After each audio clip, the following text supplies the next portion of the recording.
Helmet ஒன்று தானே ஒன்று போதும் ஒன்று போதும் பெட்ரோல் ஒரு ஹெல்மெட் போகும்ல இப்போ ஊருக்கு எடுத்துட்டு வச்சுக்கோ நம்ம ஊருக்காரங்க ஓகே ஓகே உங்கள் ஏரியாக்காரங்க தான் இங்கே இருக்கிறாங்க இப்போ வாரீங்க இலங்கைக்கு தேங்க்யூ அடுத்த மாதம் சரி டாக்குமெண்ட்ஸ் எல்லாம் இருக்குது அதனால் என்ன சம்பவம் பண்ணால் வந்து ஒரே ஒரு ஹெல்மெட் தான் தந்தீங்கன்னா இங்கே இருக்கிற பெருசாக ஒருத்தருமே வந்து ஹெல்மெட் போட்டு தான் நான் கண்டதே இல்லை இந்த பைக்கெல்லாம் வந்து இங்கே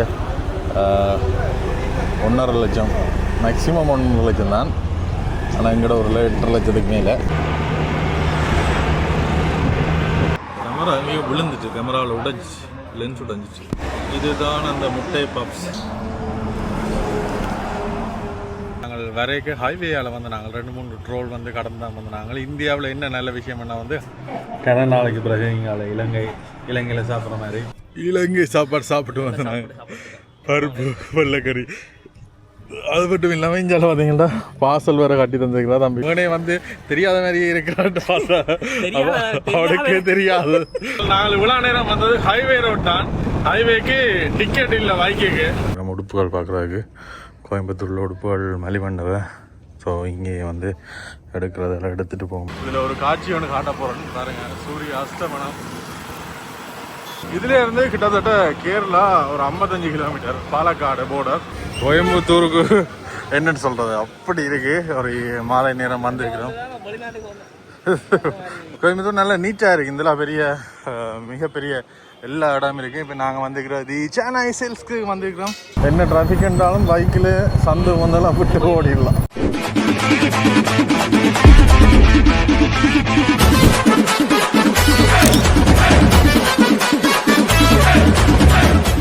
வணக்கம் எல்லாருக்கும் அடுத்த காணொலியில் இங்கே கோயம்புத்தூர் கிட்ட படுவா என்ற இடத்துல நிற்கிறோம் வெங்கடேசன் அண்ட் கெஸ்ட் ஹவுஸ் தான் இங்கே தான் தங்கினாங்க இன்றைக்கு என்ன செய்ய போகிறோம்னா வந்து நாங்கள் இங்கேருந்து அரச்சனூர் என்ற ஊருக்கு வந்து போகிறோம் என்ன விஷயம்னா வந்து ஜெரிண்ட சொந்தங்கள் இருக்குதானே அப்படி ஒரு சொந்தம் வந்து இங்கே கல்யாணம் முடித்து இங்கே வந்து இருக்கணுமா சரி அவையில் வந்து அழைச்சிருந்த வீடியோக்கள் பார்க்குறவையாகும் அப்போ வந்த நேரம் கட்டாயம் அடுத்த முறை வரைக்க போன முறையே நாங்கள் வந்துட்டு போய்க்க சொல்லியிருந்தவ கோயம்புத்தூர் வந்துட்டு பார்க்காம போயிட்டீங்கன்னு அப்போ இந்த முறை வரைக்க கட்டாயம் வாங்கன்னு சொல்லியிருந்தோம் அப்போ நாங்கள் இன்றைக்கு அவையில் தான் பார்க்க போகிறோம் கிட்டத்தட்ட இங்கேருந்து 70 கிலோமீட்டர் வந்து நாங்கள் பின்னோக்கி போகணும் போயிட்டு அப்படியே பார்த்துட்டு இன்றைய நாள் ஃபுல்லாகவே இதோட போயிடுமென்னு நினைக்கிறேன் என்ன மாதிரி இருக்குன்னு பாருங்கள் அதோட வளமையாகவே நாங்கள் நண்பர்கள் எல்லாரோடையும் தான் தெரிவோம் இன்றைக்கு நாங்கள் அந்த லைசன்ஸ் மாற்றி கொண்டு வந்தவன்ல அதுவும் யோசிச்சேன் அங்கே கொழும்புல வந்து லைசன்ஸ் மாற்றி கொண்டு வந்து நாங்கள் 2 பேருக்கும் கிட்டத்தட்ட 40 நேரத்துக்கிட்ட அதுக்கே முடிஞ்சது நாங்கள் இது வரைக்கும் பெரிய இதில் ஓடையிலேருந்து இன்றைக்கு நாங்கள் பைக்கில் செல்ஃபாக நாங்கள் 2 பேருமே ட்ரை பண்ணி அவ்வளோ தூரம் போயிட்டு வர போகிறோம் அது என்ன மாதிரி இருக்குன்னு பார்க்க போகிறீங்க இங்கே இருக்கிற இடங்களையும் அப்படியே போய்க்க காட்டிட்டு போகிறோம் எங்கள் சேனலுக்கு முதல் முறையாக வந்தால் மறக்காம வந்து சப்ஸ்கிரைப் பண்ணி வச்சுக்கோங்க நாங்கள் போகிற பைக் வந்து இதுதான் இந்த பைக் தந்தது யாருன்னு பார்த்தீங்கன்னா நாங்கள் ரூல்ஸை பதிச்சு தான் ஓடுவோம் ஓகே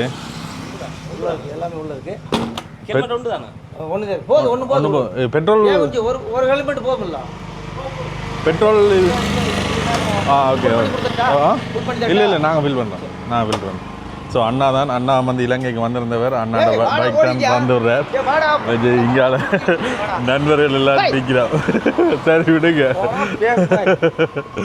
நன்றி அண்ணா சந்தோஷம் அப்போ அடுத்த முறை எப்போ வாரீங்க இலங்கைக்கு அடுத்த மாதம் சொன்னார் அண்ணா சொன்னார் சரி கட்டாயம் எதிர்பார்க்குறோம் அவர் அந்த நண்பரோட தான் வந்தவர் இல்லை சரிண்ணா போயிட்டு வரோம் ஓகே போயிட்டு வந்து கூப்பிட்றோம் இவர் தான் எங்களுக்கு இங்கே ஃபுல்லாக பாதுகாப்பு ஒவ்வொரு இடத்துலையும் ஒவ்வொரு இது ஏன் தமிழ்நாட்டில் சொன்னாங்க பயப்படுத்தினாங்க தமிழ்நாட்டில் வந்தால் பிரிச்சுட்டு போலீஸ் பார்ப்பாங்க அது இதுட்டு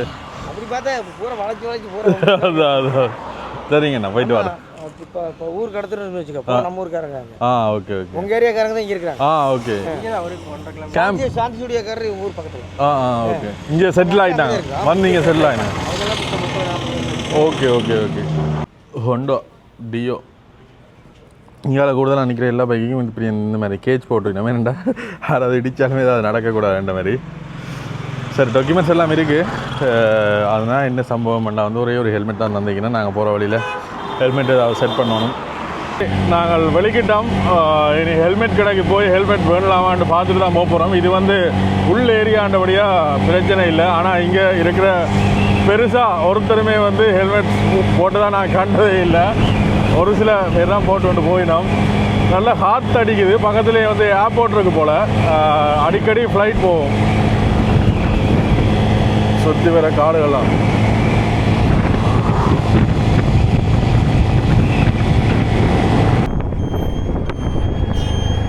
ஃபஸ்ட்டாக வந்து பெட்ரோல் அடிப்போம். பெட்ரோல் அடிச்சுட்டு போவோம். பெட்ரோல்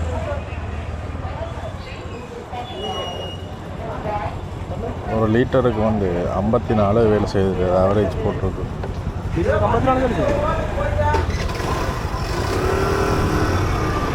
ஒரு லிட்டர் 108 ரூபாய்.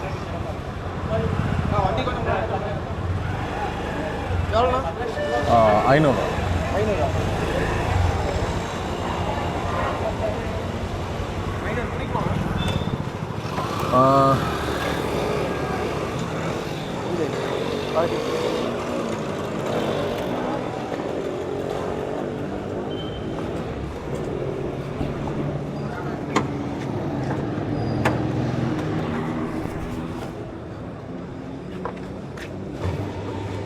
அந்த சுவிட்ச் தான்.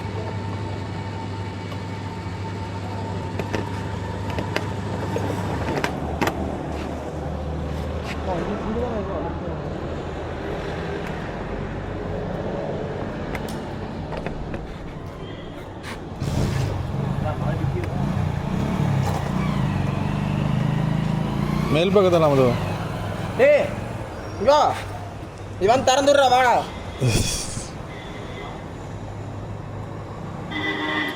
அடே டே 500.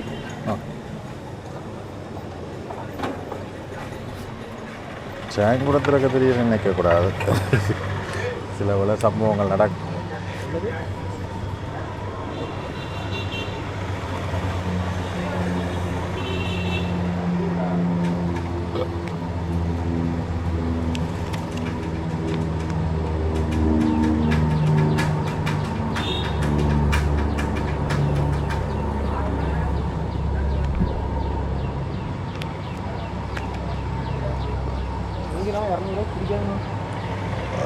எவ்வளோதுக்கு மேக்ஸிமம் அடிக்கணும்? அவ்வளோது ரவுண்டு பண்ணி அடிச்சிட்டா ஆ நார்மல் பெட்ரோல் ஒன்று அடிக்கிறேன். ஆமாண்ணா எங்கள் லைஃப்பில் 200 ரூபா. இல்லை 108 ரூபா. 108.5. அது டீசல். அது டீசல் 400 ரூபாய் கொள்ளுமா?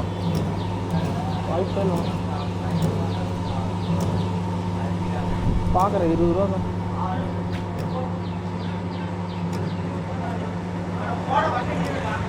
ஒரு லிட்டர் பெட்ரோல் 108 ரூபா. ஓகே.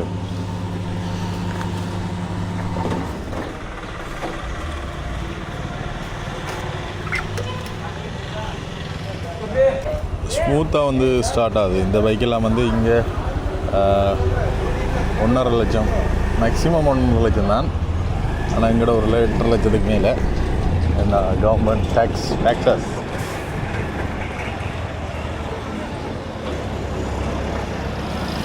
ஹெல்மெட்டோட போகிறான் நல்லபடியாக. இந்த பாருங்க.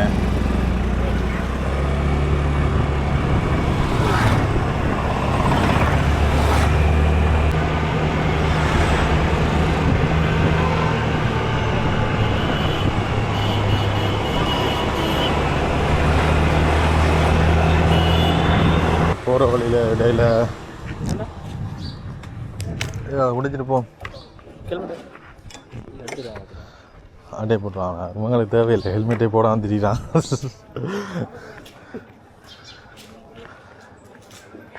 டீ இல்லை, ஜூஸ் ஏதாவது குடிப்போம்.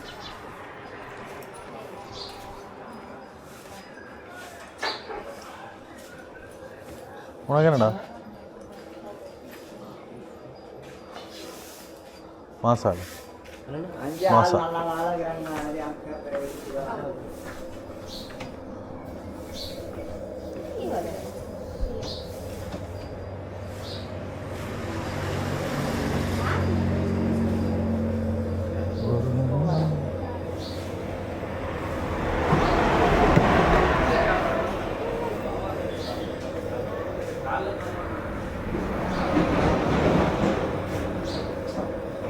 இதில் அந்த பெருசாக விளாண்டுவார்.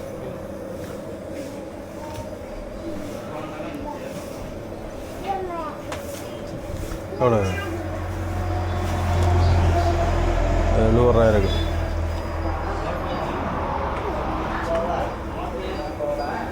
இதுதான் அந்த முட்டை பப்ஸ். கேமரா எங்கேயோ விழுந்துச்சு, கேமராவில் உடைஞ்சிச்சு, லென்ஸ் உடைஞ்சிச்சு. சரி, முட்டை பப்ஸ் சாப்பிடுவோம். இங்கே அந்த வடையில எல்லாம் மெலிவாக தான் இருக்கு, ஆனால் வடையில் எண்ணெயாக கிடையாது.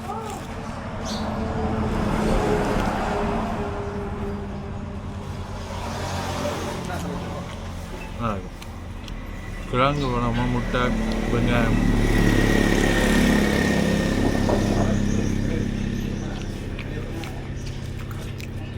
இது பார்த்தீங்கன்னா இந்த அளவு 75 ரூபா. அவங்க 800 ரூபாய் கூட இருக்கா. 1.5 லிட்டர்.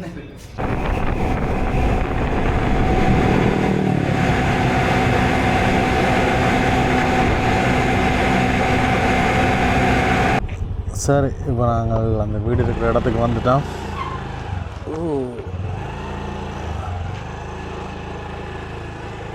அதோட என்ன சம்பவம்னா வந்து நாங்கள் வரைக்கும் ஹைவேயால் வந்து நாங்கள் 2-3 ட்ரோல் வந்து கடந்து தான் வந்து நாங்கள். இந்தியாவில் என்ன நல்ல விஷயம்னா வந்து ஹைவேயில் பைக்குகள் ஓடலாம், பைக்குகளுக்கு ட்ரோல் இல்லை, காசு கட்ட வேண்டிய அவசியம் இல்லை, கார்களுக்கு மட்டும்தான் கட்டணும்.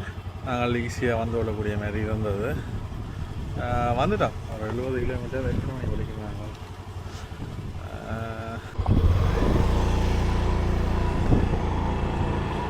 ஒரு நாள் சிரித்தேன் மறுநாள்.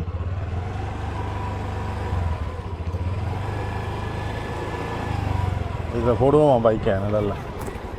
நன்றி.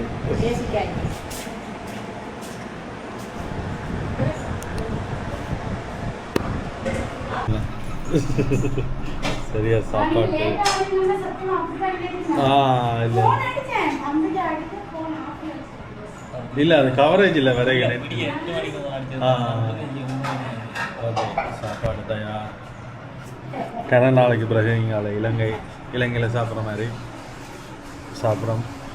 சோறு, பருப்பு, வெள்ளைக்கறிங்க 2. இஞ்சி சாப்பாடுண்டா சோறையும் வச்சுட்டு ஒரு குழம்பையும் வச்சுக்கணும். இதோட வரும் உள்ளே சாப்பிட்ட மாதிரியே இருக்கும்.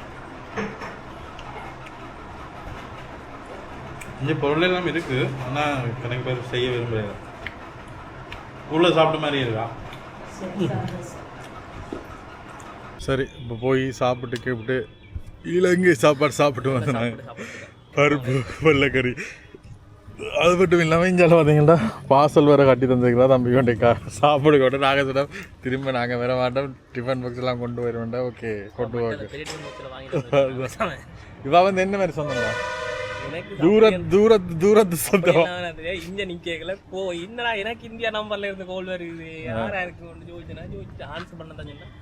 அத்தை நம்பர் அந்த நிக்கையில் ஒரு தூரத்து சொந்தம் சொல்லி அவன் அத்தை சொல்லி அவன் சொந்தங்கள்ல அதான் இவனே வந்து தெரியாத மாதிரி இருக்கிறான்னு பார்த்தா அவனுக்கே தெரியாது. சரி, சரியில்லை தானே, அவன் நாங்கள் சொல்லி இருக்கிறோம் பக்கத்தில் நிற்க நாங்களும் வந்துட்டு போகாம இருக்கிறோம். சரியில்லை தானே. விடியவே 7 மிஸ் கால். நான் இரவு போன் என்ன போன் இது மற்ற போன் ஒப்பா ஆயிடுது, பாஸ்போர்ட் கனெக்ட்ல இல்லை, டேட்டா 7 எடுத்து அடிச்சிருக்கேன். அப்படி ஒற்றை தான் அலைய பார்த்து கோல் அடிச்சிருக்கேன். இப்போ வந்துட்டு நின்றுட்டு போங்க தம்பி, தங்கிட்டு போக கேட்டா. இப்போ கிட்டத்தட்ட ஆச்சு, நாங்கள் வெளிக்கிட போகிறோம். திருப்ப இங்கே இருந்து போக 1.5 மணியெல்லாம் ஆகும். அப்படியோ பயணத்தை தொடருவோம். நல்லா இருந்ததா, நான் வெயிலுக்குள்ள தான் மாட்டிப்பட்டோம். விடிய வேலைக்கு எழும்பி இருக்கணும், வந்த அலுப்பில் அப்படியே படுத்துதான்.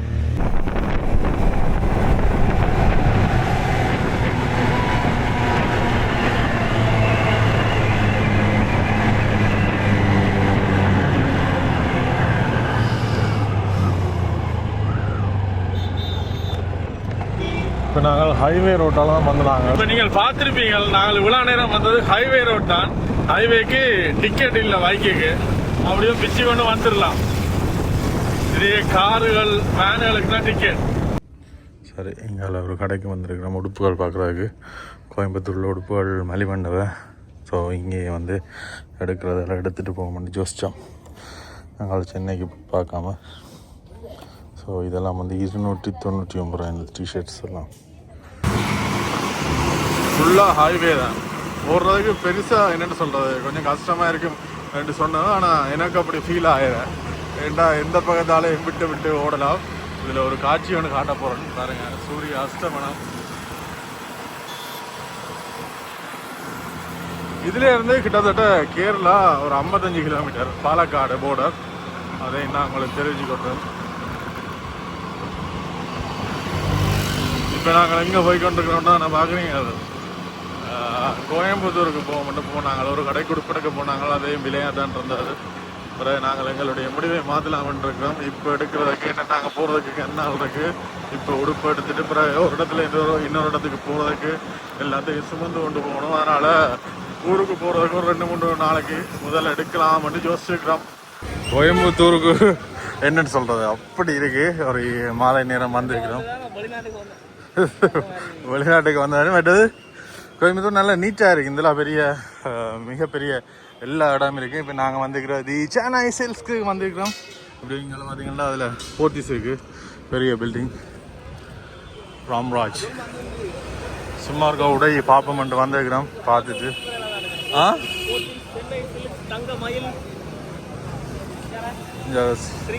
வேர்க்கடலை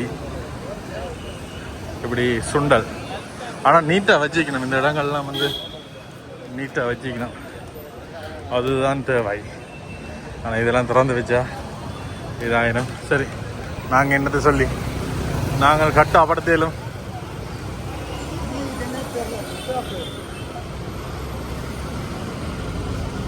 சரி, நாங்கள் இப்படியோ சென்னை சில்க்ஸுக்கு போய் பார்ப்போம். அது பொட்டல் உடுப்பு மட்டுமா இல்லை படியங்கள் நேம் இருக்குமா? சரி, நாளைக்கு இது சாரீஸுக்கு மட்டும்தான் இல்லை, மென் அவுட்லெட்டும் இருக்குது. ஆனால் என்னென்னா வந்து சைஸ் தான் பிரச்சனை. எனக்கான சைஸ் கிடைக்கவில்லை.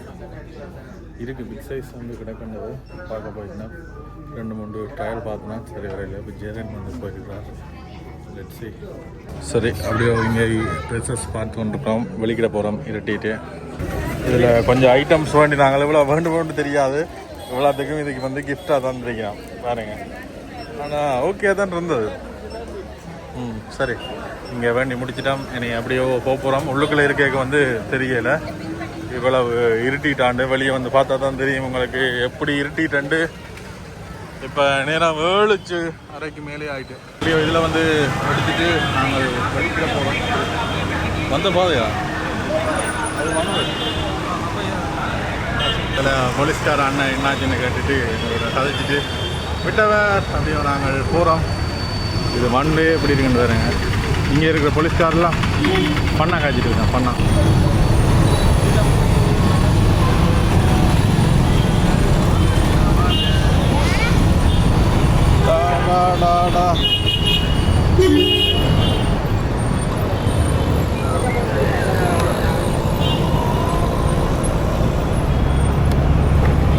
சரி, இங்கே பாருங்க கணக்கு காவலர்கள் வந்து பாதுகாப்பு பணியில் ஈடுபட்டு கொண்டிருக்கீங்கன்னா.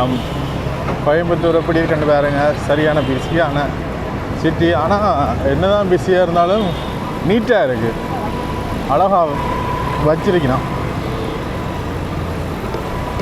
சரவணா ஸ்டோர்ஸ், தங்கநகை மாளிகை அப்படித்தான் இருக்கும். என் அட்டில் பார்த்து தங்கநகை மாளிகை தான்.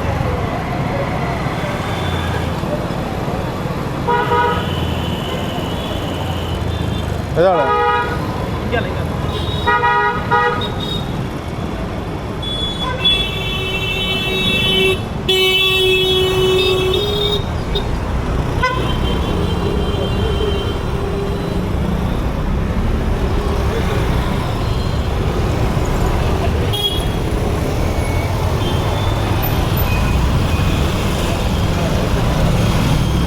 எவ்வளோ டிராஃபிக் இருந்தாலும் இங்கே ஒரு பைக் ஒன்று இருந்தால் காணும். நல்ல சந்து என்ன டிராஃபிக் என்றாலும் பைக்கில் சந்து வந்தாலும் விட்டு ஓடிடலாம்.